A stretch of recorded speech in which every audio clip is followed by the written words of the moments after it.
And welcome to the Rolling Thunder Gaming Dirt Street Stock Series here from Lanier Dirt. I'm joined with Bronson Stafford here. How you doing tonight? Pretty good. Ready for some dirt racing at what is frankly a decent little dirt track.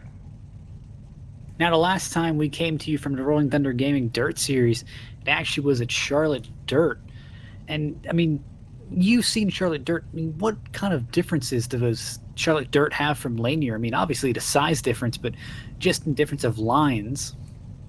Honestly, I really don't know. I have never done Charlotte dirt, but just from watching it, it seems like you can probably work the top a little bit more once it comes in at certain tracks. So that's probably no different really from any week you go. I mean, just looking at the field here, obviously, currently Terry Ballman is one of the guys to keep an eye on. He's had speed this season, but he just hasn't been able to get the results together. Another one to be on the lookout for is also Sean Kerrigan. He was fast in our opening race, just did not have the, I guess, luck and consistency to pull it together there. He's going to hope for a good start here in this heat. Who've got your eyes on? Well, based off of practice speeds, I think you kind of have to look at Steve Robbins. He was second quickest in practice and starts fourth in the heat. So hopefully we might see someone coming through from fourth to the lead pretty quick.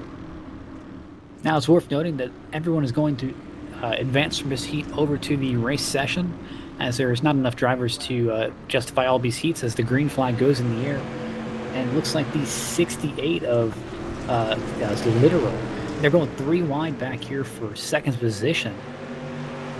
Yeah, they're already three wide. As I was saying, Steve Robbins took it right through the middle on that get-go, trying to get clear. Ooh, there's lots of contact, but he's going to get Mitch through to Bombard's in second. the wall.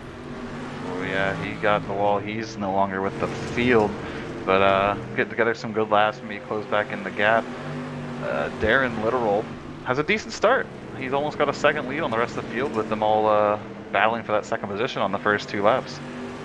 I mean, I got to ask you, Bronson. I mean, would you have tried that move in a heat race? I mean, here's the thing. This is obviously going to determine where you're going to line up for the final, but I mean, do you think it was a good idea to go three wide in in the second corner trying to advance your position, or do you think it is just trying to get everything you can get?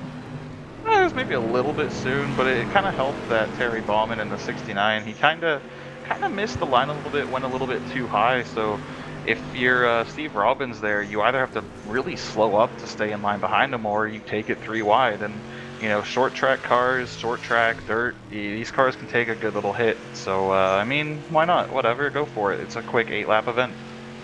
And it looks like Robbins is trying to track down that 68 car. It looks like Steve is actually diving it a little bit further down in the corners. I'm not exactly sure if he's just trying to diamond it, but definitely looks like Darren is a little bit more consistent as you see Steve just kind of slip off out of that line. Yeah, Robbins was catching him down. He closed from 8/10 to 5, and I don't know. It'll be interesting to see if that line continues to work as the track will rubber up. You might want to move up the track, and you can already kind of see it sliding off the corner. The car wants to go right towards the wall instead of staying kind of straight. So it's interesting to see maybe where the speed is and who's going to run where as the night goes on. And it's worth noting, I mean, we saw it in that opening lap. I mean, I don't know if the two or three wide battle is going to work here in all these corners. I mean, obviously trying to gain positions in the first two or three corners may work, but I don't know if later on in the race you see J. Darren Literal actually win the race here in heat number one. But I don't know if the two or three wide battles are really going to work later in the race, or maybe on just restarts. I don't think you're going to see the consistent side-by-side battling. Yeah, that's kind of a product of dirt. It's once you kind of get rubber laid down on the track, it kind of makes it hard to stay side by side and keep a fast lane. Like typically a fast groove does form, and that's kind of where everyone wants to be. So it's restarts are definitely your best opportunity to try and get some positions going. And I mean, looking at this next five-car field, I mean, the guy I've got my eyes on is someone who hasn't had luck in the street stocks. Has to be Grant Wesley in that 88 car. I mean, if you look at his late model stats from the other series that we're going to be doing after this race, I mean, he won the past three races with the exception of last week. I mean, he just has not been able to put it together here in the street stocks. Yeah, I think you definitely have to watch Grant Wesley based off of practice speeds as well. He was absolutely the quickest guy on the field, and he's starting dead last on this one, and it's only 8 laps though. It's he's got to get the moves done pretty quickly if he's going to try and win this heat and get a solid start position for the main. But I mean, like we saw in that first heat race, do you think you're going to see these guys throw it like 2 or 3 wide in that first corner, just trying to get everything they can get and just hope that, hey, we know we're going to hit, but hopefully we can get the advantage out of the corner? I think it really depends if someone misses the line or not. It's hard to force it 3 wide unless someone got a little too sideways, but we're about to find out anyway. Green flag's out. They all get a decent start actually. The 14 though, almost took it 3 wide down to the inside, but thought better of it. Pretty calm compared to what was the first heat.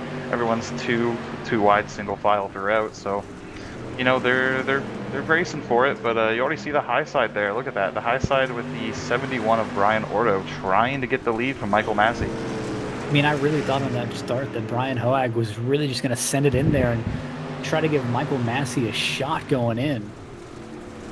Yeah, he was absolutely all over the bumper of the 45, and I'm actually surprised he didn't try and go low. Instead, he just kind of pushed him into the corner, but settled into third position, and now he's trying to fend off the 88 of Grant Wesley, who is getting the run on the top side. I don't know if the high side of the track's quite there yet, but he might just be trying to work it in for what's going to be the feature race at this point. Yeah, I mean, really, with everyone transferring into these heats, there's no urgency really to run up front other than getting a good starting position. He may just be trying to experiment with different lines that, some of these guys may not try until later in the race, or may see if it's viable earlier in the race where guys are not just looking. Yeah, you can actually already see now, look at the whole field slowly moving up to the high side, besides the 45 of Michael Massey, who's still holding it around the bottom, holding on to the lead though. The 71 this time runs a little bit lower, but the 14 and the 88 have very consistently been running the very top of that rubber buildup where they can get, and just trying to get some speed, trying to find a way past. It's actually the 88 is going to get past the 14 there for third position. Man, Brian Hoag's not making that pass easy as he almost spins around, hits the inside wall. But it's worth noting that really it seems like the easiest way to pass here would probably be later in the race of just trying to take someone's line away from them. I mean, I've noticed a lot of these guys are just running one line consistently while you're seeing some of these other guys like, heck, the 45 of Michael Massey or the 88 of Grant Wesley just start to swap around their lines, try different things. Yeah, they're just trying to find where the speed is right now, seeing where the car wants to drive the best. But this is the white flag for heat number 2. No one's going to have anything for Michael Massey. Battle's really for second between Orton and Wesley. Orton's going to get it at the line. But so far, haven't seen the guys that are particularly quicker from practice be able to get to the lead in the short races. So let's see how they do in the feature. I mean, realistically, it almost looks like it's track position is pretty much everything here. It doesn't seem like a guy from that far back can really mount a charge. I mean, you saw Grant Wesley, he started 5th, managed to work his way up to 3rd, but other than that, he just didn't really have a bite to go anywhere further. Yeah, and this is going to be a fun little one now here, Matt. We have a consolation race where both drivers are going to transfer in, but they're running it regardless for 12 laps, just get some more track time. But this could be really beneficial for them, honestly. The more track time you get, and the closer it is to the main event, you kind of get a better feel for how the track's going to feel when it starts, when the green flag flies. So this could be some valuable track time if you're 44 and the 10. I mean, you got to remember, like, the 10 of Mitch Bombard. I mean, he was the one who, in that first race, I mean, he sent it 3 wide in that corner, and I mean, he ran the rest of the race without traffic, so this could be a good experience for him just to learn how it is to run up with another car. Yeah, you always take as much track time as you can get, and 12 laps, just kind of you and another car is frankly can be a lot of fun, honestly, especially if you just have a good little race with just the two of you. But yeah, just a quick little 12-lap consolation. They're both going to transfer in, so there's no real urgency. It's really just for who's going to start 9th and 10th in the feature event. So I guess while we're watching these two cars getting ready to run around, it's nice to thank our race sponsor this race, Too Slow Graphics. That's actually Terry Bombard's, or Ballman's graphics company. He paints various cars. Recommend giving him a shout out as you see the 10 of Bombard making a charge to the bottom And you see just the difference in lines there and how quick they are. I mean, see Monksguard taking that high line and just not very much speed up there, but when Bombard's diming it into the corner, it really has a good line, but he really messed up 3 and 4.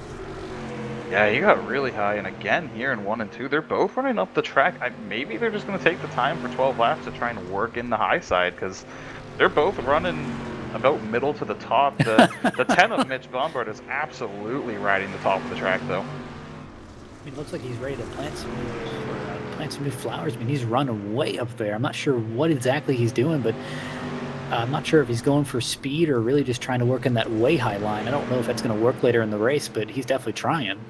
Yeah, he's got to just be trying to work it in, give some more options for the main race. As he basically let the 44 of Scott Monksguard pass, and here he is now on the bottom trying to get back. Got a little too sideways off of turn 2 and had to back out of it, but he's moved back down the track now to go back after that top spot. I almost want to call this forced practice because, I mean, really there's nothing to really race for here besides a consolation win, but I mean, you're going to get into the main anyway, but I mean, I don't know if there's really anything that you can do except just trying to chase the guy down or gauge your times.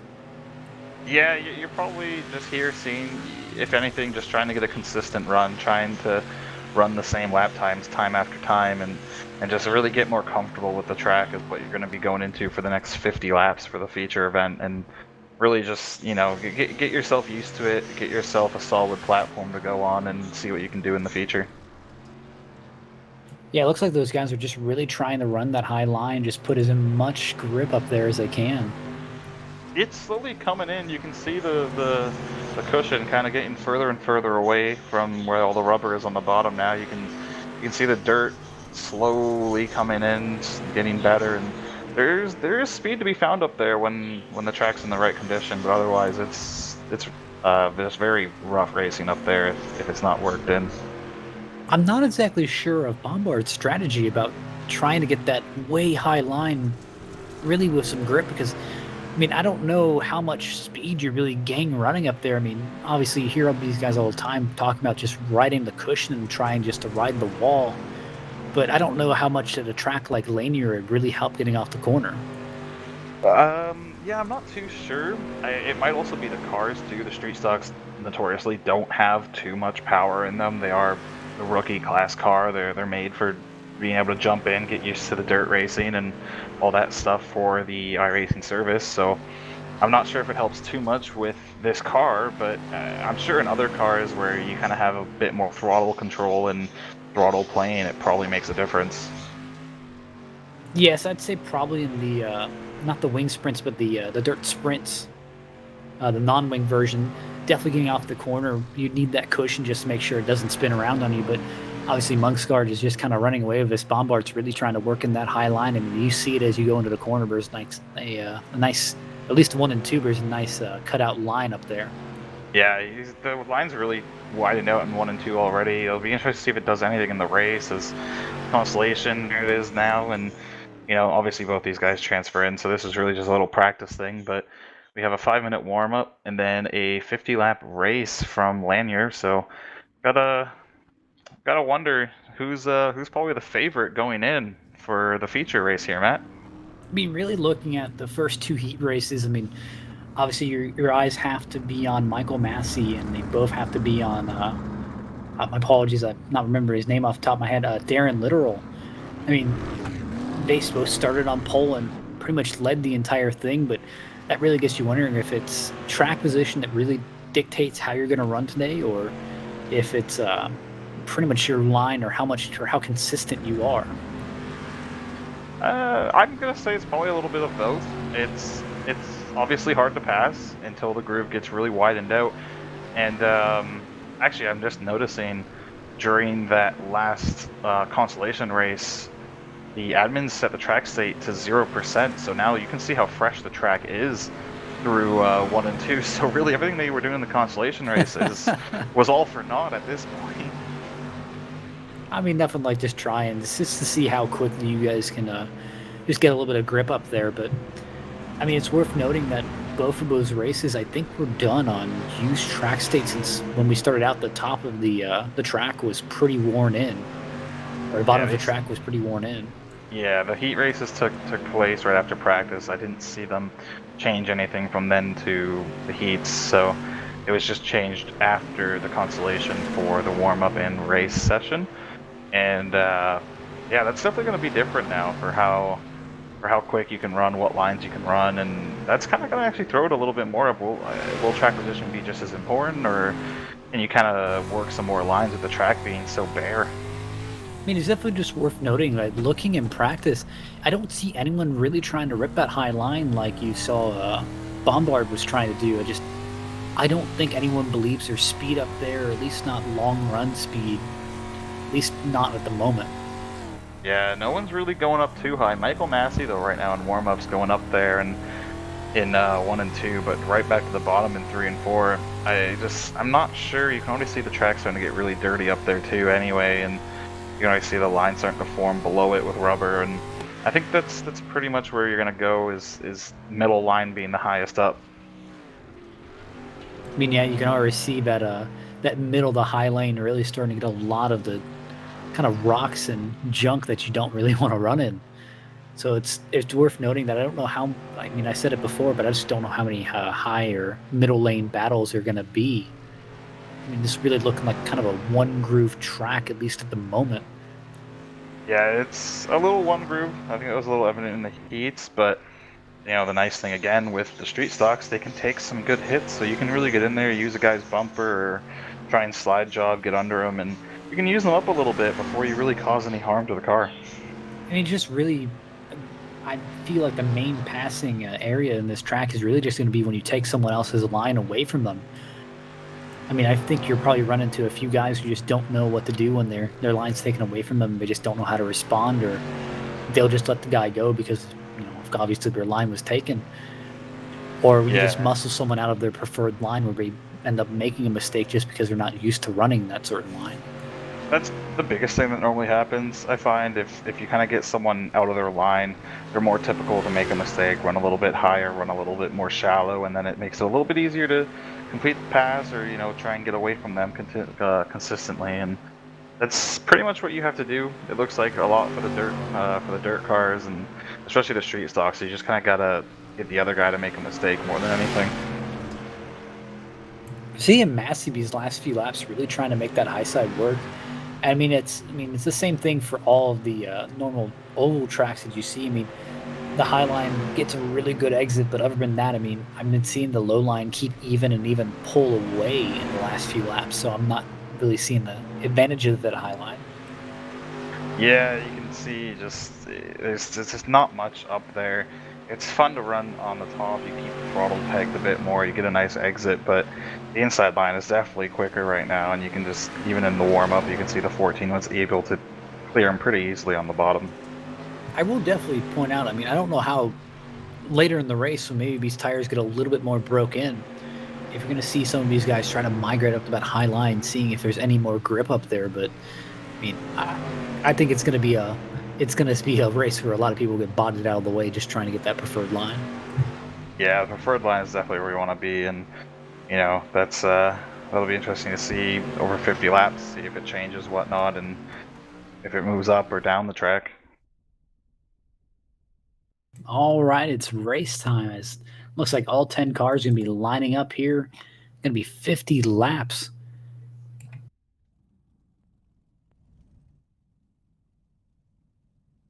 Okay, everyone's just getting to the grid now, and 10 drivers, slightly smallish field size, but for dirt, you can have a good race with as little as 3 or 4 cars, really, when you're just sliding around. So 10 drivers is more than enough for a good fun race. And front row obviously being led by the two guys that won the heats, Darren Literal and Michael Massey, who Massey, as we were noting, that entire warm up was just running the top of the track, probably trying to test it out, see if there's anything up there. I will say one guy I do have my eye on just to see what he does on the start has to be Mitch Bombard. I've got a halfway hoping he just sends it into turn one and just sees how many positions he can gang in one corner. But definitely just seeing how the back of the pack kind of sees if they can progress and take over the top 2 spots, or seeing if the first and second positions are really valuable here. Yeah, it'll be interesting to see like where people are running, seeing what lines are going to be good right here off the bat. But yeah, it'll be interesting to see for Mitch Bombard, who didn't even get a chance in his heat to really do anything, and you know, just see what happens and if he can get up to the front. Lights are out on the pace track, going to be going green this time. I mean, wow, I was looking at this Brian Orto on the high side, just head on the back of Massey. Green flag is out. Currently looks like the 68 of Darren Literal going to take him low into that first corner. See everyone 3 wide back there. Yeah, 3 wide already for second position. And, you know, look who's doing it. Steve Robbins right there, fastest guy from practice. Didn't win the heat, but he's already making a move for second, third position now. And, you know, this is where we're going to really see if the top or the bottom's better. Man, I think we just saw it. Michael Massey, he definitely got forced out of his preferred line, got knocked way up the racetrack, lost second position all the way back to 6th here at the moment. And that's really hurt him on this restart. Yeah, there he's still up on the top of the track, and you know it's he's finally gotten down there, but he went from second. He's really fallen back through the field. He's around 6th or so now, and that's that's when you get a little bit frustrated as a racer, especially with this, when you get forced out of line and you can't really do anything about it, and now you're sitting there in traffic because he's going to lose another position to the 14. Got to tell you, Literal is just checking out here. I mean, he says, hey, you guys can battle all you want. I'm just going to go ahead and win the race here. Yeah, Darren Literal is absolutely flying right now. He has almost a 2.5-second lead after literally just 5 laps pretty much. And the guys, what's really helping him really is second on back. They're still side by side battling really hard. And if you're the leader, you love to see that. You get a good chance to get away at that point. I mean, it's just the track being so hard to pass here. Really all the lines having a good advantage. I mean, here's the thing, all the lines really have for a good part of the corner, and they're all really even out. I'm seeing the 71 of Brian Orto trying to take that higher line, but just a lot of gunk up in that line. Yeah, he was trying to defend for the longest time from second from Steve Robbins, and I was going to lose third to Grant Wesley, who those 2 guys now in second and third were the quickest guys in practice. And we'll see if they can track down Darren Literal as pretty much a 2-second gap. Yeah, right now, Literal is just checked out. I mean, he is running. Almost like 2 seconds ahead. Yeah, just like that, the battle for third's back on. Brian Orto taking it back to Grant Wesley. Not quite able to stay under him as the run off the top of turn 4 is going to propel the 88 ahead.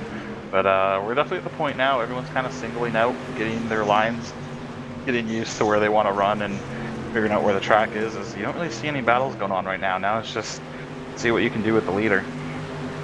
Really, I think they're just kind of biding their time, just seeing if anyone makes a mistake, because, I mean, a lot of the dirt racing just ready to pounce whenever someone just miscalculates or really just tries to push it a little bit too hard and catches to the wall. Yeah, that's the big thing with dirt, is if you push it too hard, you get a little too high, you'll get the wall.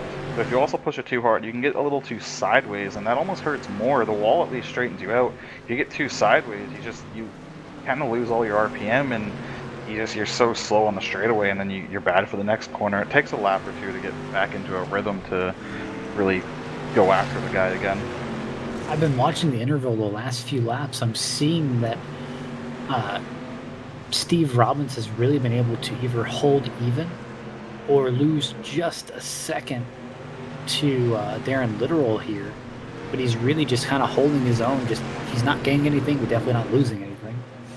Yeah, the gap's staying pretty even. It's every couple laps you'll see it swing one way or the other, and really the same for Grant Wesley. Like the top 3 are all pretty much running the same time brackets within 17.1 to 17.2s, and at that point it's really hard to catch or lose a guy, and that almost gets frustrating as well when you know you're doing everything you can and you just can't get closer. And I'm going to tell you, Literal's definitely banking on Wesley just kind of running up to Steve Robbins and just kind of knocking him out of line or holding him up, because that's going to be about a 2 or 3 lap battle, just watching him try to get around, and that's obviously going to open up the door for Darren just to kind of turn on the jets and try to get away. Yeah, really, if Robbins and Wesley start battling for second, Darren pretty much just going to be able to walk away from it there. Actually, Darren's starting to run really high up the track in 1 and 2. I'm not sure if he made a mistake or if he's trying to see if the high line has some more speed, because they are starting to catch him little by little. I think he may just be trying to try different lines. 'Cause here's the thing: I'm not sure exactly how the new tire model affects dirt cars, but obviously in the regular oval cars, when you really push the issue, I mean, obviously you can really burn up these tires very quickly. So I would not be surprised to see these tires also being burnt up just a little bit. Yeah, the right front takes some heat. It's not too bad for dirt cars, but it's really the nice thing with dirt is you're kind of sliding anyway, so sliding more doesn't necessarily hurt you too much compared to the actual oval and the asphalt cars kind of thing, where if you heat up the tire, you're gonna start losing a lot of time. And the battle for second now, Matt, it's kind of heating up. Wesley has caught Robbins, and that's within a second and a half now of literal. So if you're literal, they were starting to catch you, and now they're starting to battle each other, and you should start pulling away again. I mean, I definitely say that literal once the 08 or 073 and the 88 really to battle, because I mean Grant Wesley has really just kind of tracked him down for about a good half a second back, and he's really been checking up for Robbins these last few laps.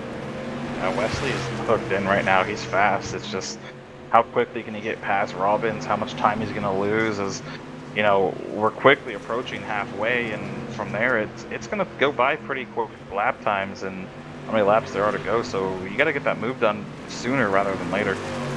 I mean, to be honest, if I was Wesley, I think I would actually try to put the bumper to Robbins, just knock him off the racetrack, and say, "Hey, I'm faster, and I just can't waste time with this."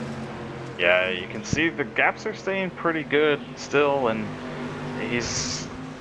Grant Wesley's running that higher side a little bit on Steve Robin, getting a good exit, just trying to get the nose in there. Almost, he's pushing him down the back stretch a little bit, almost pushing him into turn 3. He's definitely quicker, and I think he's starting to get frustrated being behind that 073 car. I mean, looking back through the field, Michael Massey is really just trying to make his way back up, trying to salvage what should have been a really good run for him. He's currently battling for 5th place with Brian Hoag. Looks like the same thing that's happening for second and third here at the moment, just differing lines, but both having their advantages. Yeah, there's decent battles right now throughout the field, really, for P2 and then P5, and right behind them you have Terry Bauman and Scott Monksgaard also kind of going after it, and you have 9th and 10th just kind of running by themselves, clocking off some laps. But we have a change for second. Grant Wesley got it done and only lost about 2/10 to Darren Literal. And now if he can get back into rhythm and see if he can chase him down. But you got to think of Wesley. I mean, he's really been trying to push hard, and he may have burnt up some of his stuff that he had left for Literal, just trying to pass Robbins. So, I mean, that really has to take effect here.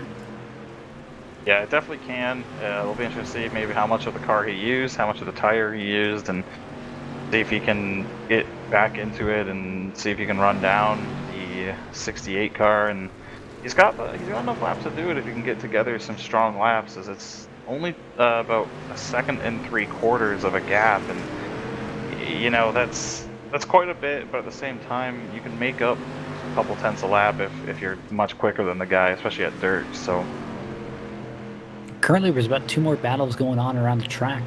The same battle is going on for 5th between Brian Hoag and Michael Massey. I mean, right now they're just kind of having a disagreement of lines, saying which one is better. And at the moment, both of them look pretty even. And then Terry Bauman and Scott Monksgaard back in 7th and 8th place, just battling for 7th, just trying to see who can get that. They're having the same disagreement. It looks like Bauman managed to get around Monksgaard here. Actually, no, we're still dead even. Oh, the 10 spun and hit pit row. Just as Mitch was getting lapped, he got a little too sideways and nailed the pit barrels, and that's pretty much going to be the end of his race. Probably just come back on track, run laps maybe, and go from there. But otherwise, yeah, he got the wall pretty good. He was definitely pretty lucky not to bring out a caution. I mean, I don't know how close the leader was to him, but I mean, obviously that's a really bad place to sit, of course, when you see a lot of these guys just been diamonding it in the corner and really been trying to get it as low as possible. As you see right now, looks like the gap between first and second still holding about 1.6 seconds here. Yeah, it's staying pretty consistent. Lap times are very, very close, literally within hundreds, if not thousandths of a second every time. And interesting enough, though, the 68 of Darren Literal is kind of running the higher line, and so is the next car he's approaching, the 15, who is in 9th position, who is currently last on the lead lap. And lap traffic can definitely play a part in this. I mean, it's really, he's just trying to, I think he's also just trying to conserve tires a little bit and just run a little safer approach. I mean, you've seen, or the Ted, when he was running that low lane, just loop it around. I mean, that's obviously always a worry for some of these cars, some of these drivers, of just pushing a little bit too far when you don't have to. Yeah, it's actually, you see the 15 move down out of the way, give the leader the preferred line that he wants, and that's just a good courtesy move. He could have fought him, stay on the lead lap, and maybe got a caution, but I think he knows he's not quite up to speed as the rest of these guys, and you can kind of see it already. Sean Kerrigan is kind of struggling with trying to keep the angle right and keep a good amount of speed.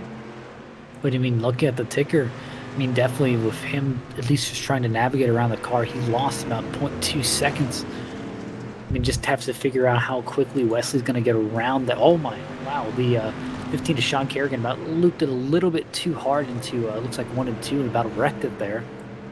Yeah, I think he was trying to stay out of the way, make sure he didn't move up the track in front of the 88. And you know, there's the I believe, yeah, there's the 10 of Mitch Baumgart again, just running around trying to complete the race and stay out of the way. And you know, again, Wesley actually now is starting to catch him almost a 10th a lap on Darren Literal. I mean, I partially think when the 15 kind of slooped it around there, I don't think Wesley ever lifted. I think he kept in it, so he's really just trying to get Literal here at the moment. Yeah, I wouldn't have lifted either. Just if it happens, it happens. Just keep going. But the last lap alone, he was able to knock off a 10th. However, this time it swings back the other way. And you know, Steve Robbins has kept pace with Grant Wesley the entire time, even after getting passed by him. And you know, maybe battle for second maybe is not quite over as we get to the last 10 laps here. It's been a very clean race thus far. I mean, there has been beating and banging, but there hasn't been any wrecks or any really big disagreements. As we look back through the field once again, Michael Massey and Brian Hoag still fighting for the 5th position. They've been fighting for about 50 laps now. Yeah, Terry Bauman and Scott Muscart are also still battling for 7th. They're these battles have been going on pretty much since the start of the race, and are continuing, and not looks like they will not be ending until the checkered flag. I mean, just really shows you how difficult it is to pass this track. I mean, even though it looks multi-groove, it's really just that one main groove through the middle of the racetrack. I mean, and half the passes, I almost want to refer to this as Bristol in a way, where you can't really pass someone without trying to rough them up in a way, or almost like a Martinsville, you can't pass them without trying to just give them a little bit of contact, just knock them out of their groove for just a moment. Yeah, it's one of those things, if you're on the bottom, you kind of rely on being able to arc out to the wall and being able to use that whole bit of track for your speed. So when you're stuck below someone, you pretty much do have to use the car to your outside as the wall a little bit, and try and use them as what you can keep your speed up and be able to get past them. Otherwise, you're just kind of gonna let them roll away with the run from the high side. Wesley's got within a second, but I think it might be a little bit of a case of too little too late. I mean, I don't know if he can make up that amount of distance in about 4 laps. This really looks like what happened to him. And I mean, really the previous dirt street stock and the dirt late model race, where I mean, he's gotten a second, but it's been a little bit too little too late, as he looks like Wesley actually slipped up here in the last few laps and lost about 0.2 seconds, and I think that's about all that sealed his fate. Yeah, he was about 3/10 off that last lap. I think he got a little bit into the wall, and it just messed up entrance and exit for that whole little section of track. And you know, he got within 8/10 almost, and definitely he started showing the speed a little bit too late in the race and was not going to have enough time to get there. So at this point, just try and hold on to 2nd position and go from there. And meanwhile, Michael Massey is just to give an update. Yeah, Michael 5th Massey, position. He's got it by a decent amount. So the 14 had to have made a mistake somewhere. Maybe got the wall, as he is running really high on the track. So maybe just got the wall and was able to get away from that battle. Scott Monksgaard managed to get around the 69 of Terry Bauman. Definitely very interesting, but as you see here in the shot, Darren Literal, he is your leader, and it's on the final lap, so he's going to be coming out of turn 3 and 4 here, just coming down the cruise to a victory. I think he's led every lap.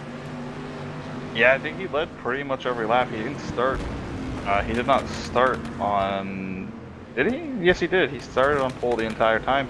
So yeah, he's gonna lead from green to checkered flag, and really no one even challenged him at all. He was able to get away right off the bat with the 2 and 3 wide racing for second and third position, and just kind of managed the gap the entire race and wins by almost a second and a half. I mean, it's worth noting that he pretty much led every lap that he ran at this track. I mean, he led all the heat races laps. I mean, I think he qualified on pole in the main qualifying, and I mean, he dominated every lap of the race. So let's go ahead and try to get the interviews of the top 3 here. Let me go ahead and pull them in.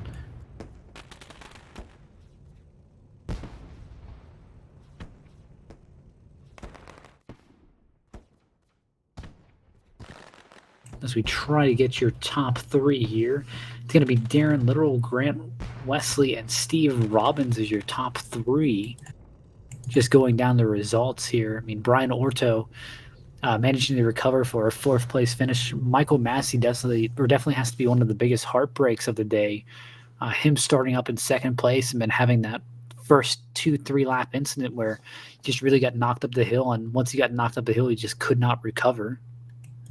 Yeah, he just got stuck up the top of the track, and it's so hard to kind of get the spots back when you get stuck up there. And it was pretty evident he was able to come back though and User get a was moved to decent your finish at channel. least, and go from there and take it into the next one of the late models for whoever's in that one. And if you are back in that one there, and maybe you learned a little bit about what the track's gonna do. Alrighty, we got 3rd place finisher Steve Robbins here. I mean, I got to ask you, you were really trying to track down Grant Wesley here in these last few laps. I mean, did you think when he slipped up for the last time, but you may have had it? When he bounced off that lower inside wall, I thought I had him for sure. He's my nemesis. No matter what I do, I can start out front and he will catch me. I just can't stay in front of him. And I really have to ask, I mean, did you think you had a pretty much a really good shot at trying to catch Literal? I mean, you saw Wesley, I mean, he just almost came out like a rocket ship trying to catch you. Oh, I don't know. Literal, he's fast wherever he goes, no matter what he drives. And Grant, he's the same way. I don't know what it is, if it's my driving style, but my car always seems to fade on me no matter what I drive and how I drive it. Man, Bros, just checking if you have anything here. Not too much. Just a really clean race overall, and just everyone was pretty much just able to kind of run how they wanted, and obviously a race long battle with Grant and yourself, Steve, and like you were saying, he's your nemesis. He seems to beat you every time you get, and once again, unfortunately, gets you for second position. But wonder if you got anyone to shout out and thank for the solid run tonight. Well, Too Slow Graphics is putting on the sponsor for us here. And then I want to thank the group that puts it on, Grant and Brian Ordo and all the guys there that put this on for us. And thanks for the broadcast. Well, thank you very much, Steve. I'll go ahead and I'll put you back down to the chat and go ahead and let you get geared up for the next race here. User was moved out of your channel. Alrighty, that was 3rd place finisher Steve Robbins. Let's go ahead and pull in 2nd place Grant Wesley here. User was moved to your channel. Howdy, Grant. How you doing tonight? Hey guys, pretty good. So, I mean, another night. I mean, another 2nd place finish. I mean, did you really think you could get him here in the last, or get Literal here in the last few laps? Or, I mean, that kind of the bottom wall tap was kind of the grave sentence here. Yeah. Darren. This is actually his first race with us. Glad to have him. Yeah, he ran a really good race. Yeah, I was a lot better at the start of the race for sure. I knew how to drive that tacky track. I mean, we all had the same setup. I just knew how to get the momentum out of that tacky surface, and I felt like I had the fastest car in the beginning. I kind of started kind of deep, and had a lot of fun racing with a lot of guys there. With Terry Ballman, I seen he was inside of me. I think I was 3 wide with a couple of guys there, Brian Ordo, and had some good close racing. Went caution free. It was pretty cool. But yeah, I got around, got up to third, and then I was running down Steve, and seems like me and Steve run around each other a lot. Um, and I really enjoy racing with him, and I was working him over pretty good, and I didn't quite have enough to get by him on the bottom, and so then I tried using the cushion on the entry and shooting the middle on exit, and I was able to make the top side work to get around him. And by that time, Darren, he had about a straightaway lead on us, so he kind of got a little head start there. And I think me and Steve ran him down there. Darren ran a pretty good race. I seen he'd make a few mistakes, and he was trying different things. I seen him moving up the track and down the track, just trying to find some traction there late in the race because the track really slicked off. I was doing the same thing, but luckily, whenever you're the guy chasing, you can kind of see what he's doing and where he's making mistakes at and where you're gaining on him. So I had that advantage. So yeah, we were able to catch him there a little bit. We just didn't have enough time.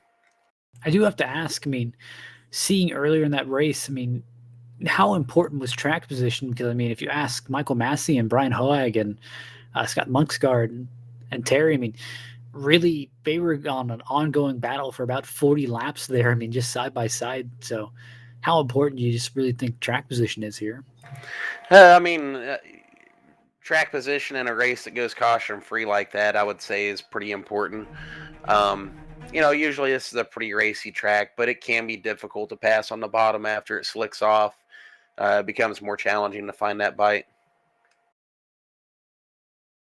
Yeah, for sure. I'm just curious with obviously the street stocks and then going to the dirt late models after. Is there really anything you can kind of take from the street stock race into the next race and track conditions even or anything, or are the cars just that different that it doesn't really matter? It's like two completely different things. Yeah, obviously with the limited late models, they hook up a lot better. They got the wider tire and the 4-bar rear suspension, a little bit more horsepower. So anytime you can find some moisture with those cars, it just magnifies the effect just that much more. Personally, I like the limited lates over the street stocks, especially this season here at RTG. I've been kind of just falling short with the street stocks race after race, and the limited lates have been going pretty good for me. Yeah, for sure. That's yeah, we've talked about it a little bit. How the street stocks, you seem to always just come up a little bit short, but you've been really good on the limited late models, and obviously that's what's up next. So we won't keep you too long. We'll just give you an opportunity to shout out anyone you want to thank for the street stock run, and coming up for the next race.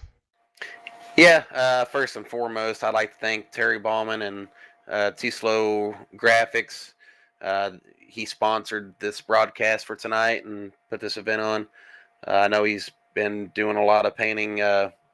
He's on Trading Paint. Look him up. Does pretty good work. So I'd like to thank him first. And then he's also an owner here at RTG. So I'd like to thank all the owners, Terry, and then David Cannon and Sean Prime. I'd like to thank my fellow admins, Brian Hogue and Brian Ordo, and everyone that helps behind the scenes. And I'd like to give a shout out to Extreme Force Motorsports. And I'd like to thank you guys for doing an awesome job on the broadcast each week. Well, thank you very much, Grant. Let me go ahead and I can put you back down. You guys can prep for your next late model race. And that was second place Grant Wesley here. Hope to talk to you again after you hopefully win the late models. Yeah, that'd be awesome. User was moved out of your channel. Alrighty. Let's go ahead and pull up race winner Darren Literal. Give me just one moment here. User was and I moved you into the wrong room. Hello, Darren. Hey, what's happening? Nothing much. My apologies. Since you're the race winner, you have to wait the longest. But I mean, you were pretty much on cruise control that entire race. I mean, I don't even know what I can say about it. I mean, you just dominated. I got lucky because I jumped in that race at the last second and gridded right on the pole with no practice in the heat race, and I don't even race these things that much.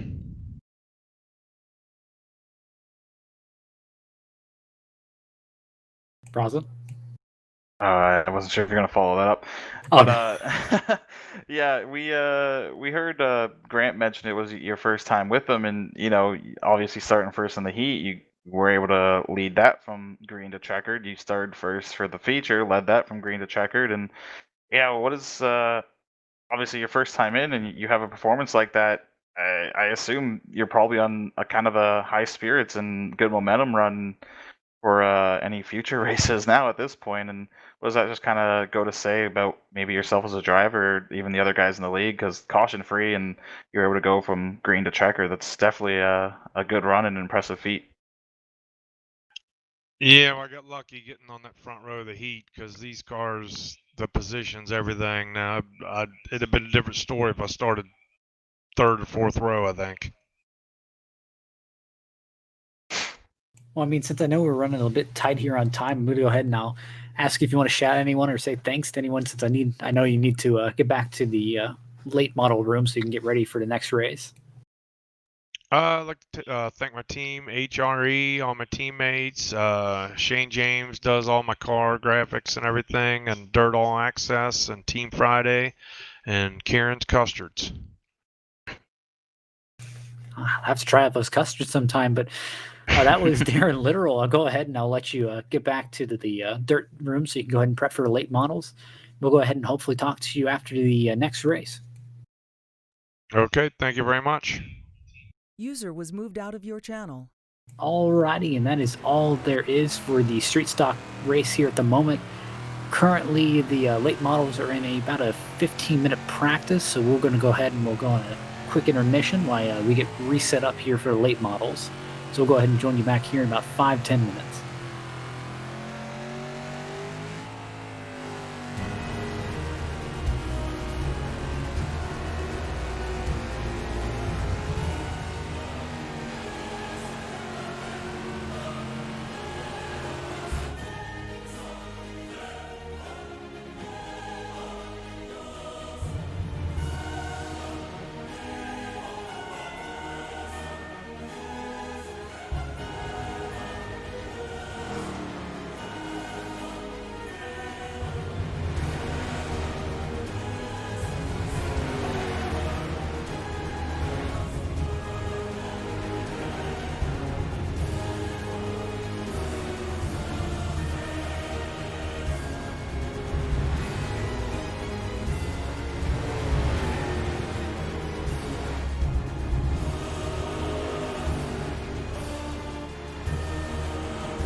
Alrighty, and we're back for our second race of the night. This is the Rolling Thunder Gaming Dirt Late Model Series here at Lanier. I mean, Bronson, as we saw that first race, I mean, we saw Steve Robbins, Grant Wesley, and then also a literal really kind of take the class of the field with track position there, and at least a little bit of hard work on Wesley's part from coming from the back of the field to the front. But I mean, out of this race, we've noticed that times are about 3 seconds faster. So I mean, do you think it's going to be the same case for this race, or just really a matter of keeping your car clean in lines? I'm not really sure. I've never really seen too much with the limited late models on the sim at all. And interesting to note, the top 3 guys from the street stock race are all in this first heat. Only one of them can win, and that'll be slightly interesting. I mean, we noticed in practice that Literal actually kind of dropped off in times, but it doesn't look like it's affecting him here as he's currently starting second in the heat race. I'm going to see if he has the same success here as he did in the street stocks. The guy who's looking for better success than he had in the street stocks has to be Wesley there, and the same with Steve Robbins. Yeah, they wound up a little bit short, second and third, kind of racing each other for it, but here they are. This time, Steve Robbins actually starts first for this heat, so see maybe if he can go off and lead this whole 8 laps and start on pole for the feature. As they get ready to go here, and man, that outside line of Literal gets a really good restart, but you see Steve Robbins really battling on that inside, trying to get it back, just not going to have it here. Yeah, Literal's going to get the lead, battle for seconds on now with Huggins and Robbins as off of turn 2 that first lap. Grant Wesley almost looks like he spun out and was able to hold on to it, sits there in 4th now. And a guy coming in fresh, almost with no practice, has to be Adam Huggins. I mean, we didn't get to see him in the street stock race, but now we see him here in the late models. Definitely nice to see a fresh face up here, but he's kind of a wild card and unknown just what he has to bring to this next race. Yeah, not really sure. Did not see him last race like you were saying, but here he is in 3rd position. The battle for the lead starting to heat up though with Literal and Robbins. Robbins is kind of back on him, trying to run the lower line, get under him, and see what he can do. I mean, definitely looking here, I mean, looks like Robbins is really trying that inside line. Just I don't know if he has anything else for him because right now Literal is just staying very, very consistent. I mean, another guy that we saw a big fall off from, at least going into this race, has to be, my apologies, Michael Massey. He's not in this first opening race, but we definitely noticed as you see the 16 of Adam Huggins knock the back end with the wall. Definitely, I'm not sure that's how much that's going to affect aerodynamics in these, but definitely something to note because we have not seen these cars hit the wall and really stay that close on times. Yeah, you can actually see he's still able to hold on to 3rd, but it doesn't look like the car is quite as stable. It doesn't look as happy going through the corner as what the other cars do around him. But here we are again. Darren Literal coming around the final corner of Heat 1, and he's going to win it, putting himself on pole for the feature race. And right now, Literal is, I mean, I don't want to use this in kind of the joking term, but he literally led every lap of every race he's been in. I mean, he led every heat race lap, he led every street stock lap, and now he's led every heat lap in this run. So, I mean, you just got to wonder if he's going for a clean sweep. At this point in time, I mean, I don't see how you can say he's not. He's showing up tonight and absolutely is flying in the heats and the features, and time to see if maybe he can go back to back for the street stock and the late model. Definitely a guy looking to change his luck. Has to be the 10 of Mitch Bombard. I mean, didn't have much hope in his heat race. He finished last in his consolation race. He finished last in the actual race. I mean, he's hoping that the change of scenery here is hopefully what he needs to finish well here in the late models. Yeah, the positive thing is he rolls off with the pole. Gets to start this race from first, and that can definitely help a little bit. And hopefully, just keep it clean and go from there and see what happens. And a guy that I think might actually struggle today, at least in the late models, has to be Massey, since in practice he did not look too comfortable with that car. I mean, it just looked a little bit too uncontrollable for him. Yeah, Massey was around the third slowest for practice, and that's these cars definitely seem to be giving some of the drivers a handful compared to the street stocks, and here we are for heat number 2, and Bombard's gonna take it to the low side, and yeah, he doesn't look too comfortable with it either. The 71's gonna go around the top very easily for the lead. I do have to point out, I mean, we've seen this on basically 2 starts now. That high line has gotten a really great start going into 1, and that's really opened up the door for him to really pull away. So you got to wonder if the preferred line is to start in the high line rather than the low lane. Definitely kind of seems like it. That high side is getting really good starts and able to clear pretty much into turn 3 every time on the first lap, so that's definitely something to note for the feature race. As you see, I mean, here's the thing, Brian Orto, I mean, if I was correct, I think he was pretty much 4th place the entire race. I mean, he really had no one to battle, as he had both Michael Massey and I believe Brian Hoag fighting behind him for a good majority of 40 laps. So, I mean, definitely looking just to try to stay silent, but easily sneak his way into the top 3. Yeah, they're top 3's all separated pretty decently, and then the battle for 4th between Hoeg and Bombard is really what's going on, but Bombard started on the pole and he's fallen back pretty quickly, so definitely just probably not super comfortable in these cars. Also worth noting that both of them have right rear damage, so it's interesting to see how much that damage really affects these cars, both aero and speed-wise. Looking at Massey here, I mean, Massey looks like he's kind of got the car a little bit more under control, but just does not look totally comfortable with how it's running. I mean, these things are so much different than the rate of the street stock, since these things are looking more for a cushion in the high lanes rather than, with the street stocks, you're really just trying to diamond it as low in the corner as possible. As you see, Brian Orto has the white flag, and he's easily going to take the checkered here. Yeah, there's definitely not, I think the heavy hitters were definitely in heat 1. I mean, you had the top 3 from the street stock race all in one heat, and so it'll be interesting to see what happens for this feature, but I think this time we have more than 2 cars in the Constellation. We have 3. That's correct. You've got Scott Monksgaard, Mitch Bombard, and Sean Kerrigan here.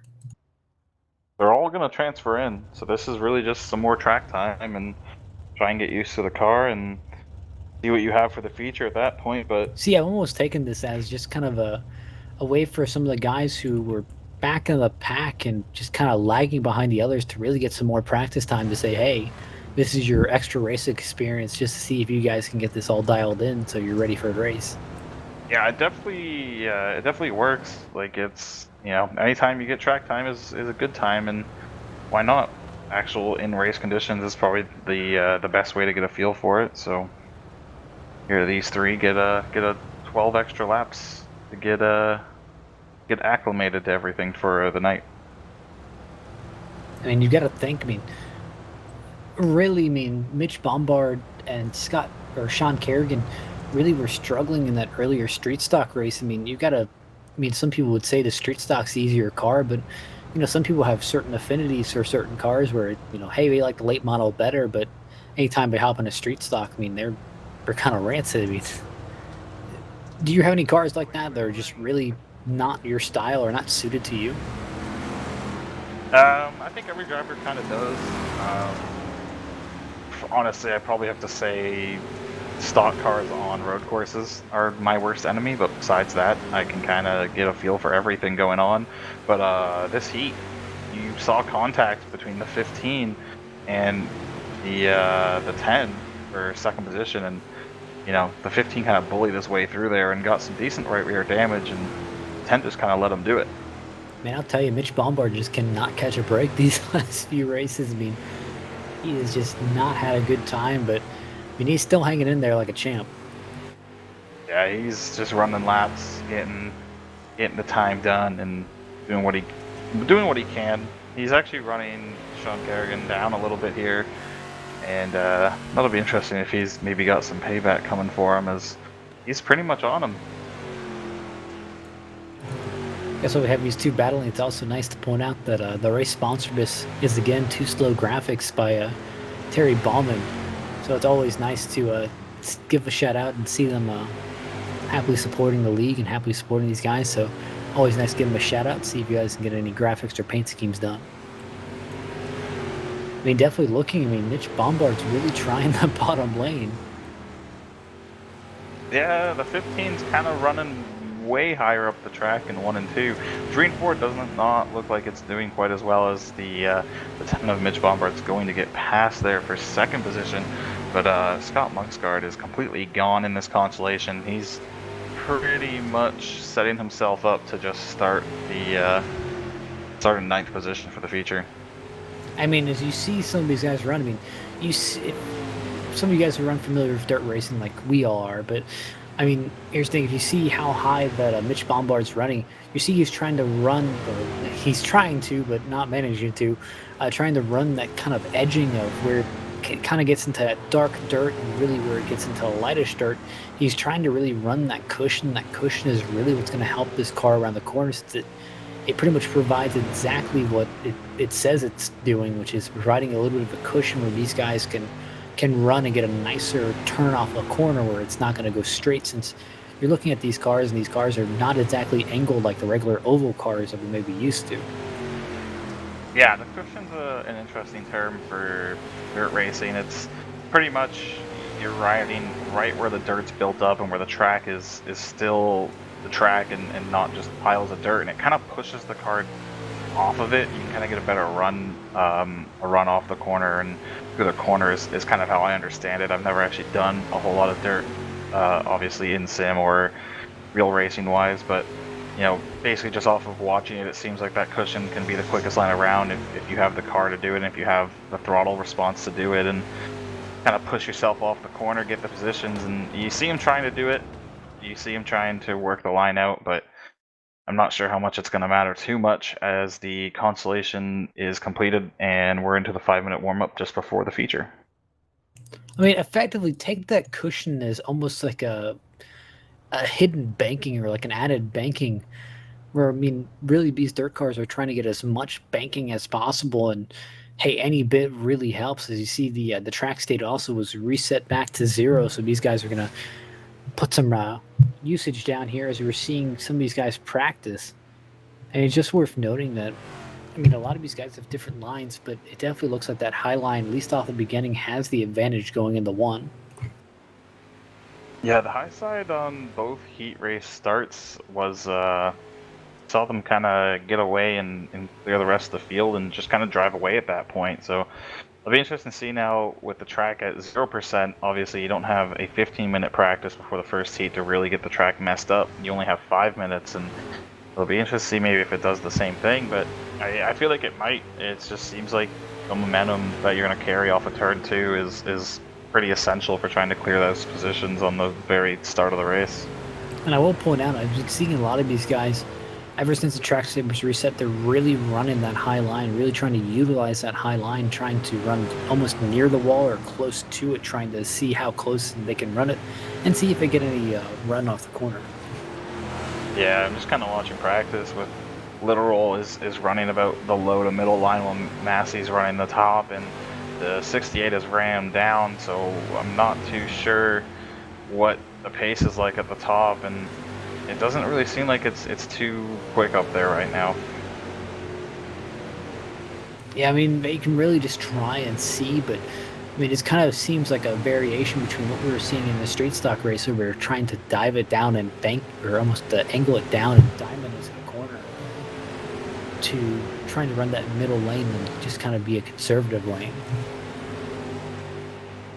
Yeah, I don't really see the top being the place to be. It's just, I think it's just a product of the track. The track doesn't have a whole lot of banking. The track is wide enough, like it's almost too wide in the corners for a topside to be super essential, at least in the street stocks and the limited late models. Maybe it'd be better in the pro or supers with more power on them and stuff like that. But for the limited, it doesn't look like that top is anywhere of what is going to be the quick line for tonight. I mean, you got to think with the engine size of these. I mean, a lot of people really like the lower powered cars where it's a lot more about lines, but you got to think with the lesser power here, it kind of reduces the opportunities for some of these cars to get better runs off the corner. But I mean, I almost want to think that somewhat helps and kind of punishes mistakes more. Where hey, if you have a bad line or you slip up, I mean, that kind of opens up a door for the guy behind you to kind of track you down. Yeah, that's definitely what the lower power does. I mean, you see it even with the normal asphalt oval cars. Look how the Cup Series and stuff runs on their high downforce packages, and look at really anything that is just super line sensitive. If you kind of mess up, it's such a momentum thing. If you lose that momentum for a little bit, the guy behind you or the guy ahead of you even can take advantage of that and make up a ton of time, and then it takes you a lap or so to really get back into the momentum until you're back into pace and speed. So it's definitely a common occurrence with anything that doesn't have as much power as what other cars do. I'm not sure if you just saw that slick move of Adam Huggins and Michael Massey, but I mean, definitely showing you how close some of these cars and some of these drivers can cut it going off the corner. I mean, he just slid right up in front of him and just powered off the corner. So it's definitely interesting to see what they can pull off here. Yeah, it definitely looks like they can pass a little bit easier with these cars over the street stocks, just with that even little bit of power increase between those two cars alone. And, you can kind of get the run and pull up in front of someone and kind of slide job them, if you will. And I don't know, they look a little bit racier than they did even earlier in the practice. It does look like the middle's a bit better than what it was, and it'll be interesting to see if it stays that way for the feature race. Definitely, as the time is winding down, we've got less than 30 seconds on our warm-up before we swap over to the feature. And just looking at some of these cars going around the racetrack, currently the fastest in this warm-up session has to be Darren Literal, our winner from the street stock race. With I mean, it's pretty much almost it's almost a repeat from our top three, but it's Steve Robbins and Grant Wesley this time. Their roles are reversed in second and third. So, I mean, just looking here, I mean, their times are pretty close together, but I mean, do you think another driver can really just kind of work that high lane or work the opening part of this race and try to work their way in?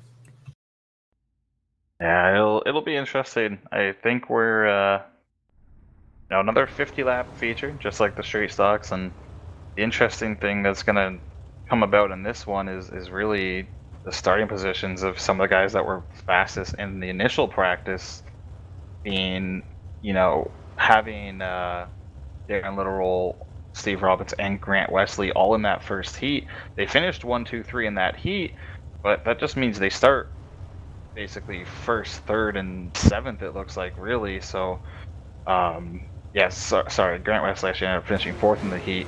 Him and Huggins did battle it out, but those guys, some of them start further back in the field than probably where they'd want to, and Literal, I guess, has the best seat in the house, just like the street stock race, and he rolls off from first. But we saw in the heat he got the lead from the top of the track, and this time he's on the bottom. That's the thing, you've seen Literal be so dominant off these restarts, but you got to think, I mean, looking at Orto on the high side, I mean, the high side's definitely been the preferred lane here. You've got to wonder if he's really going to get that run off, or if he can defend the low lane from Orto here at beginning off. Yeah, it's interesting enough, actually, on that pace lap, I saw the 71 running pretty much right next to the wall, which you're going to kind of get a straighter launch on the initial green flag. That could be something to look out for. That 71 could be looking for the lead before we even get to turn one, just if he gets a good launch when the green flag drops. Definitely, you see him get ready to, almost getting bunched up here, getting ready for the restart. Obviously, he's going to be trying to pull even. Just got to make sure he just doesn't jump the restart, as he really pulled even with him. And really, it looks like Orto, solid start. But there we go, the 71 off of turn 2 gets a big run. He's clear to the lead, so again, that top side of the racetrack is definitely where you want to be on those starts, as the 71 car shows. And Darren Literal, that's the first lap he has not led tonight. Massey just really put on a clinic for, I mean, how great the outside can be and how awful it can be. I mean, he just kind of ran it up high and really just parked it in the middle of the corner and lost a ton of positions there. Yeah, they're really going after it right now for about third on back with Robbins, Huggins, and Massey and and Wesley. They're all on top of each other right now, going for third position, and it's definitely seen more lines than the street stocks. Definitely seen them being able to work more on the top more and kind of move around more. And it'll be interesting to see how the track changes in these 50 laps. And we have a caution flag for the first one for the night. Looks like Terry Bauman in the wall and looks like the front straightaway here. Not sure if he got any help. Just go ahead and take a look back here. Yeah, he got some help from the 44 of Scott Monksguard. It looks like the car just became a little too hooked up, started coming straight down the track instead of sliding, and there's really nowhere to go at that point, and just got clipped a little bit to spin around. Yeah, definitely. We're just looking here in the corner. And it looks like a little bit of net code, just maybe a little bit of miscalculation. What happened to the 71? 71. Oh, I think the 71 went and got on the brakes and has crashed into the tire barriers for pit road from the lead.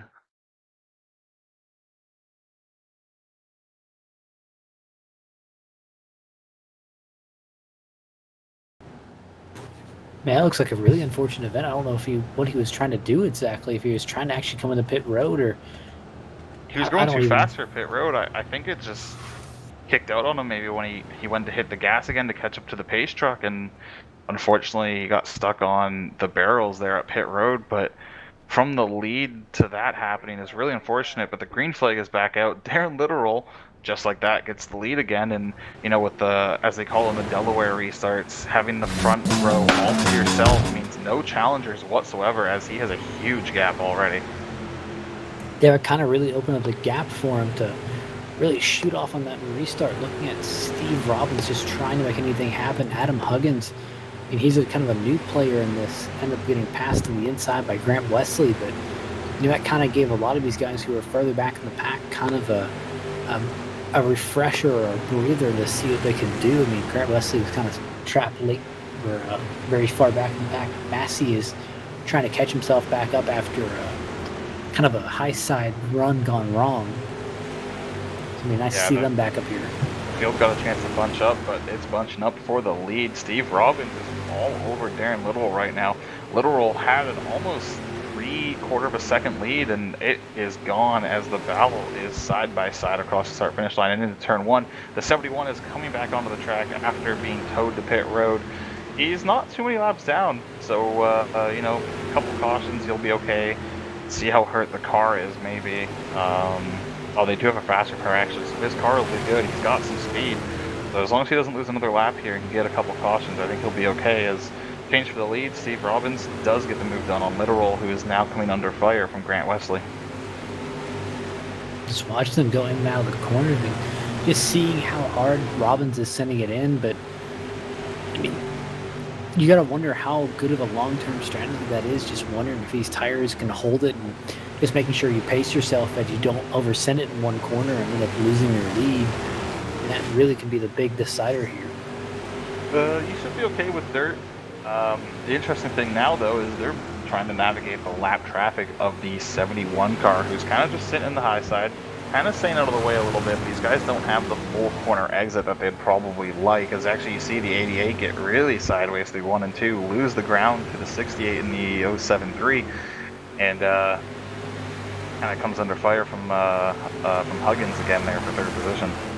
I mean, that kind of really separates some of the dirt racers from just some of the guys who just are riding around. I mean, really, some of these guys are. I mean, you can be a good dirt racer by just following one line, but here's the thing: unless you can adapt and run multiple different lines, like you see these guys swapping to, I mean, you're more or less a sitting duck when something like that happens, either a lap car or someone else who just decides to take your lane from you. So, definitely a good heads-up awareness from all of them. Yeah, it's just such a momentum thing, as I was trying to say earlier. It's just anytime you get moved out of the line, even from a lap car, someone else moving you, it's how quick you can adapt and how quick you can get back up to speed. As you can see, Grant Wesley was able to get back up to speed pretty quickly, ran the top two back down that are now going after it again here. Darren Literal is not going to give up that lead easily. He did lose it, but he's coming back forward as Grant Wesley is now putting himself right into this battle for the top spot. I'm kind of surprised at how big an arc Robbins is taking, that he's kind of leaving a big portion of the bottom lane unguarded, so definitely an interesting choice from him. It looks like it's working though. I mean, he's been able to hold off Literal. He got the lead, kind of doing the same thing, and here they are battling for second now behind him. So he should be able to pull away even more if he can just keep the lines good, keep a nice quick speed. But Grant Wesley trying that bottom line, trying to get past Darren Literal, and it's not looking like the easiest move. Is they're actually going to touch off a turn 2, and that's going to help him get clear a little bit. He slides into 3, trying to slide job, gets into the leader a little bit. I don't think he's going to be able to keep it. Nope, here comes Little around the top again. All that work undone just by a little bit too much of a slide. See, that really just kind of forces you to make your moves and make sure that you don't kind of overextend yourself when you're trying to make one of these plays. Like I said, Grant Wesley really tried to send it in there and try to preserve that, and he just kind of sent it a little bit too much. Yeah, if he could have just come off of it a little bit sooner, he could have slid up in between the two of them. Oh, there's a Terry Bauman's 69. I'm wall. surprised there's no caution for that. He's sitting right there on the wall, and there it is finally. I was surprised it took that long to throw it, as he was right in the line of fire, and it was almost a way bigger accident. Shout out to that heads-up awareness, just managing to avoid him.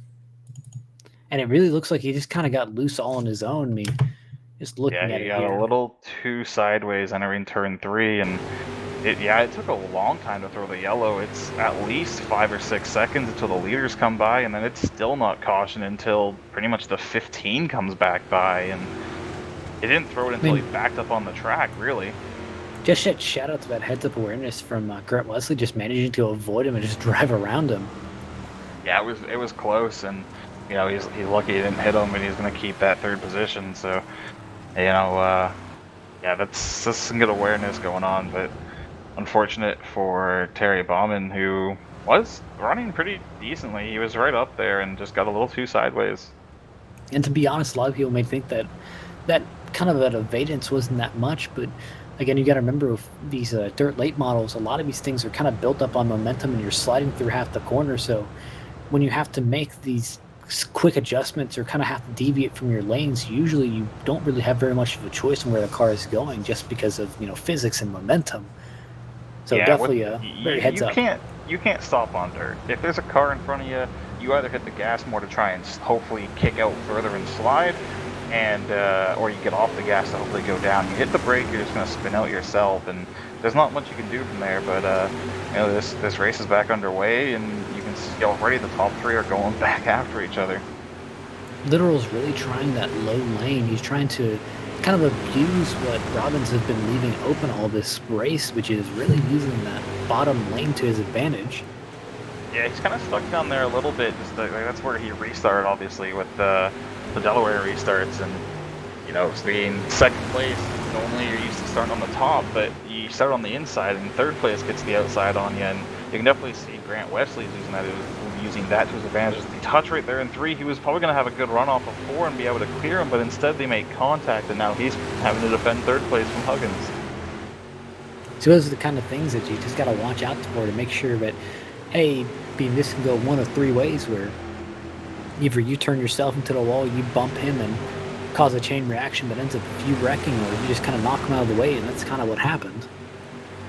You can already see, though, he's fast right now. Grant Wesley has a quick car under him right now. He's getting back to the outside of Darren Little, as there he is. He's pretty much at the door, going further alongside. So that top side plus Grant Wesley, they're flying right now. I mean, just seeing him, this has definitely been more of a difficult race for Darren Literal. I mean, he came from his first pretty much 3 races that we did, including heat races. I mean, really dominating, and this puts him in a different position where instead of seeing clean racetrack ahead of him and not having to worry about side-by-side battles, I mean, this kind of puts him in a new element. Yeah, but, still a really solid first night for the guy. He came in, no practice, as he was saying, really like minimal practice for the street stocks, put him on pole for the heat, led every lap, won the feature leading every lap, won the first heat leading every lap for tonight for the late models, and led the first couple laps for this race as well. And he's running solid. He's still in 3rd position, and there's still over 15 laps to go, and you know, if he gets hooked back up, he can definitely make a run for him. Man, look at Terry Bowman. He just ran Grant Wesley up the hill. I mean, that just kind of shows you, with it being such a small track, that, hey, someone occupying that bottom lane can really force you out of your line and kind of force you out of your comfort zone of running something that traditionally isn't. Massey and the 69 get together, and yeah, the caution's out for that one. The 69 of Bauman, just the car looked slow. It looked damaged all on the front end. I'm not surprised that happened. I just don't think he had the speed to try and keep the angle and just kind of end up going straight. And the 45 had such a head of speed, nowhere to go. And if I'm correct, that's the second incident for the 69, so I think he will be parked for the rest of the race. Yeah, I think depending if they put that one on him or not, it would be, or is it just 2 incidents regardless if you cause it or not? I mean, I think that could be reasonably called in the 45 because, I mean, yeah, they just gave the 45 an EOL penalty, so I think they're going to put that on the 45. Yeah, while I can see that going on the 69, but I mean, here's the thing: it was kind of the responsibility of the car behind them to pass him, so it slightly makes sense in that scenario. Yeah, the 69's in pit road though. See if he gets out of the car. Or no, he didn't take it the first time. That's why he had so much damage. And, he's flat down, but he on the racetrack. We're getting ready for a restart already.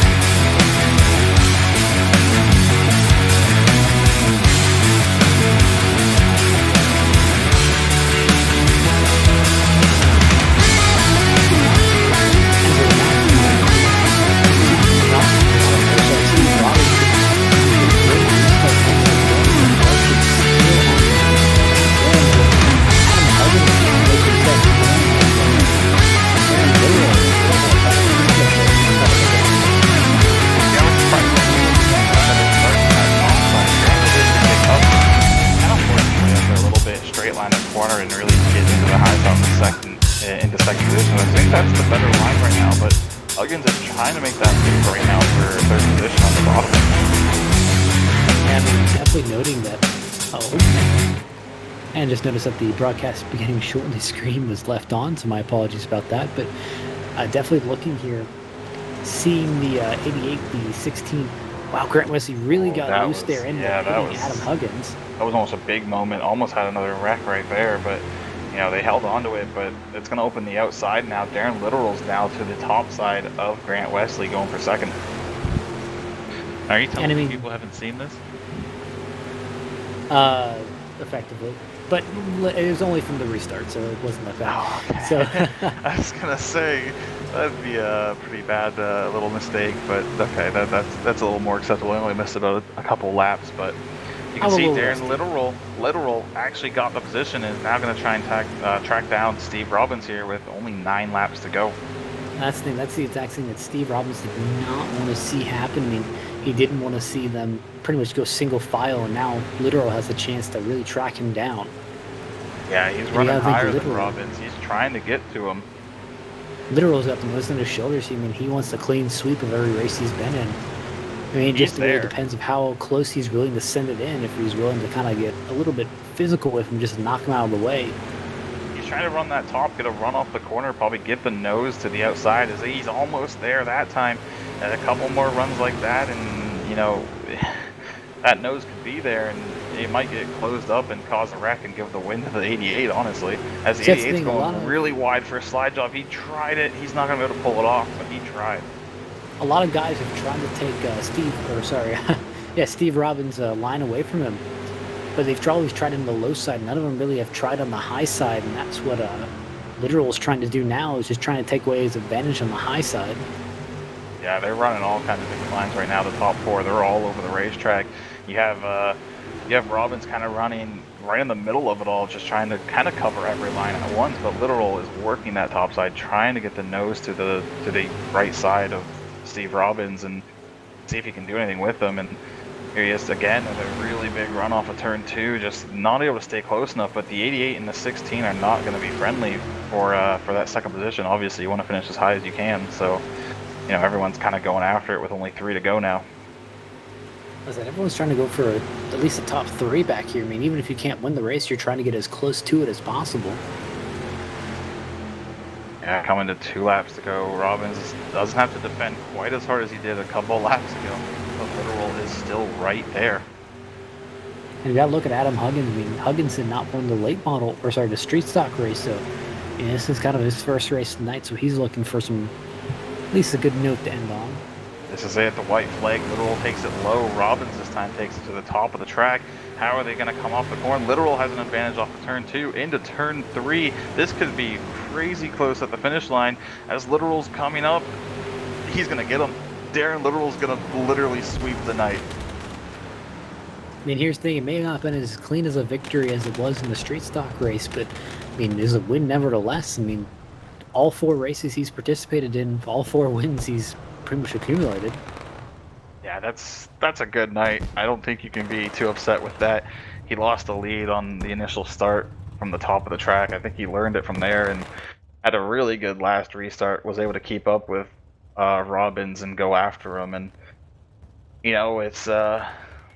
One guy who definitely has the right to be upset, that would definitely be Steve Robbins. I mean, kind of an awful way to lose it here. I mean, you gotta think. He led so many laps, and he took the lead after lap 1, lost it temporarily at one point, got it back though in literally just a couple of laps, and to lose it right there on the white flag, that's a hard one to swallow sometimes. A really good race, and I mean, same top 3 as the street stocks, but second and third are the other way around.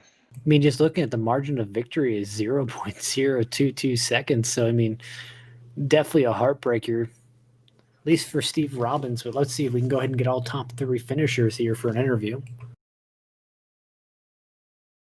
Shouldn't be too hard since we interviewed them before.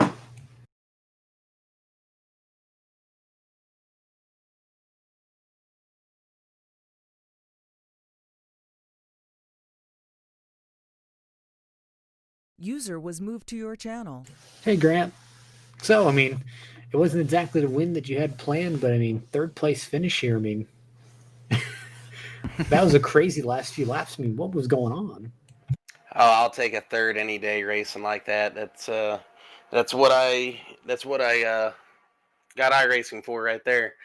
Darren, man, that guy, he's something else, isn't he? I can't believe he squeezed that win off from Steve. Steve, he had a heck of a run. I thought Steve was going to get it there for a while, but yeah, we that race was a pretty good race. Only had a couple cautions, and which I think you kind of almost want at least 1 or 2 cautions in a 50-lap race, and we had those, and a bunch to field back up, and yeah, man, we had some fun restarts, some sliders. There at the end, Adam Huggins, he kind of came out of nowhere, and we had a four-car battle for the top spot, and yeah, good job, Darren, though. I mean, realistically, it wasn't the kind of the night that you're looking for, but I mean, did you even think that he was going to get to Steve at the end? No, well, so Steve, he got out front, and I knew the top was pretty fast. I didn't feel like I could pass Steve up top, so I mean, you have to kind of try to find that line that you can work around guys to make the pass. So I was kind of giving that away, and I made a few mistakes. I got loose a couple times trying to drive through the slick, and there's a few times I made some ground on Steve, but yeah. Anyway, so I knew Darren was running up top, and he was running it pretty good. And I've not raced with him a whole lot, but he is definitely a smooth driver, and he was using that momentum to his advantage every single time. So I mean, I'm really not surprised that he got it. He seems like a pretty well-rounded driver.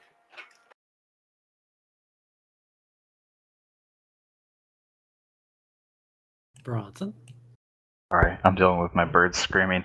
Oh, Yeah, Grant, you had another really solid night. You know, street stocks and this, you were just coming up a little bit short, but obviously, like you were saying, it's you'll take a third in racing like that. You guys were racing close all night long. Yourself and Huggins, especially all night, were side by side pretty much for that final third position, and you know, a lot goes into these races, and We'll give you another chance here. Just go ahead and shout out your people that help make it possible. Two strong nights. Two strong runs in the same night is definitely a good thing. Yeah, definitely gonna help me out in the points. But yeah, I'd like to thank Terry Bauman and Too Slow Graphics for sponsoring the event. And then, once again, I'd like to thank all the owners, Terry, David, and Sean, and my fellow admins, the Brian Hoog, Brian Ordo, my team XFM, Extreme Force Motorsports, and give a shout out to you guys again. All right, this is your third place finisher, Grant Wesley. I mean, hopefully you'll be able to continue momentum for next week, and then following that too. Yep, that's the plan. Hopefully, maybe get a championship this season. All righty, I'm going to go ahead and wish you the good rest of your night. Hopefully we'll talk to you again next time. Yeah, thanks, guys. User was moved out of your channel. All right, now we're going to our second place finisher, Steve Robbins here. Let's go ahead and pull him in. User was moved to your channel. Alrighty, Steve. I mean, not the exact way that we wanted to speak again, but I mean, I gotta ask, what happened? The cautions. That's what happened. I was out front, and the cautions actually got me. I think I could have had it, and I could have held them off, but that last caution, I don't know. Darren got up top there, and that was all she wrote for that last part of it. And then he dove underneath, and I don't know. Like I said, my car was good, but it seems to fade all the time on me. I mean, I gotta ask. I mean, did you really expect him to catch you in that last lap, or? No, actually, I thought Grant was going to get me on that one, and then I seen that Darren got around Grant again, and I was hoping that I was faster on top coming out, but it just didn't work. Yeah, we really, that whole race, you got the lead pretty much right off the start using that top side of the track, and from there you pretty much led every lap. And like you were saying, the caution really brought everyone back, and Darren was able to get the better of you. And what was it like just kind of racing with it? How much did the track change from the green flag to the end? And is there anything you could go back and maybe redo to try and hold off Darren?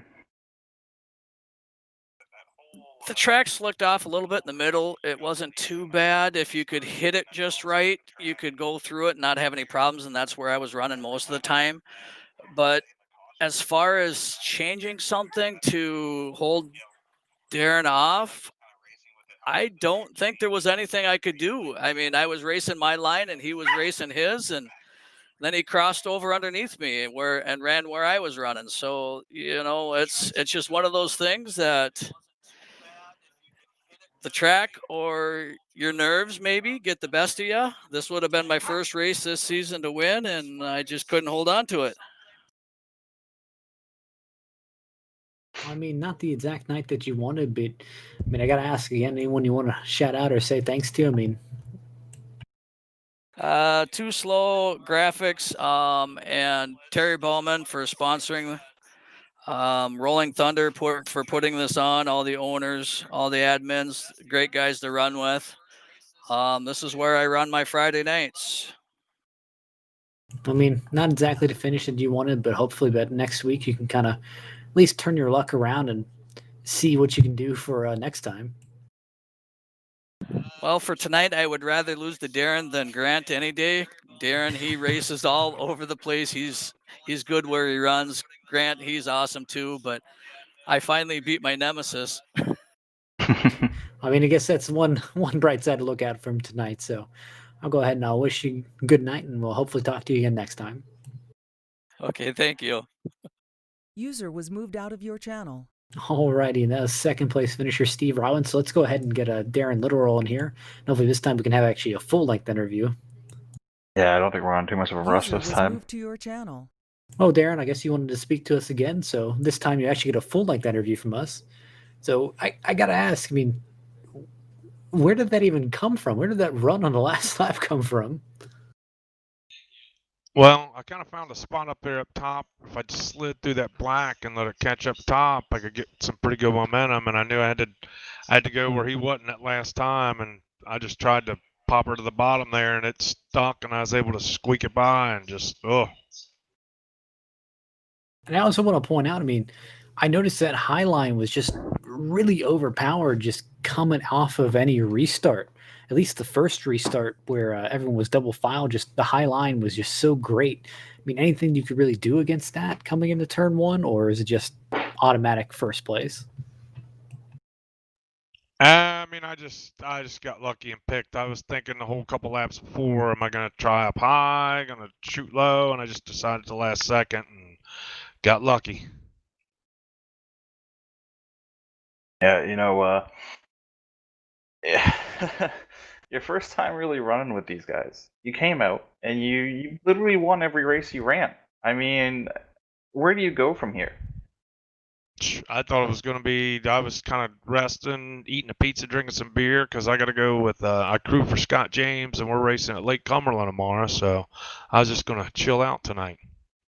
Well, I mean, you chilled out in Victory Lane 4 times, so I guess that works too. Yeah, I'll take it. Alrighty, I mean, I'll go ahead and I'll give you a chance if you want to shout out anyone or say thanks. Yeah, thanks, HRE, my teammates, Dirt All Access, Team Friday, all you guys. Thanks for putting on this league here, and it was great. Great racing with everybody. It was nice and clean. Well, I mean, thank you very much for speaking with Darren. We look forward to seeing you in the league later on. Maybe next time, don't win everything. That'd be a little bit great, but no, That's we not look fair. forward Come to on. we look forward to seeing you in later races here this season. And then Okay. good luck tomorrow too with your actual racing going on. That'll be fun. Yeah, I hope we can pick up a victory in the real world one. At least we made the Dirt Late Model stream last week, but had a little tough luck, but oh well. But I'll go ahead and I'll turn you back down there, and I'll let you go ahead and enjoy the rest of your night. Thanks, you too. User was moved out of your channel. Alrighty, so that pretty much concludes our race here. I mean, that was pretty much a dominating performance by Literal. I mean, won all 4 races he was a part of, led every lap in 3 of them. I mean, managed to pull out an amazing last lap pass in the final race. So, I mean, definitely a point of note. I mean, do you really have anything to follow that up?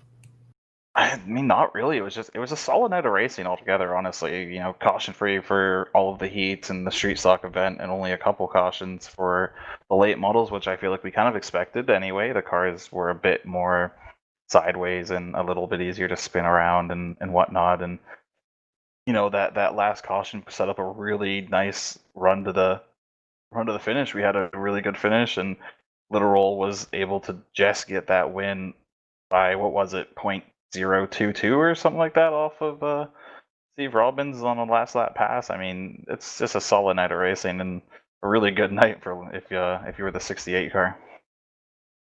I mean, you got to think. I mean, again, all these guys are still going for points, and that's a great points night for both Steve Robbins and Grant Wesley. I mean, it may not be a win, but it's definitely something they can take forward and kind of build momentum off of. That's definitely pretty much all we have time for tonight. So we'll go ahead and catch you in the next broadcast. I believe the next broadcast we have for RTG would be the Tally Challenge, I believe Thursday. So we'll go ahead and catch you for that. That's been both myself and Bronson Stafford for the Flatout Racing Network. We hope to catch you next week.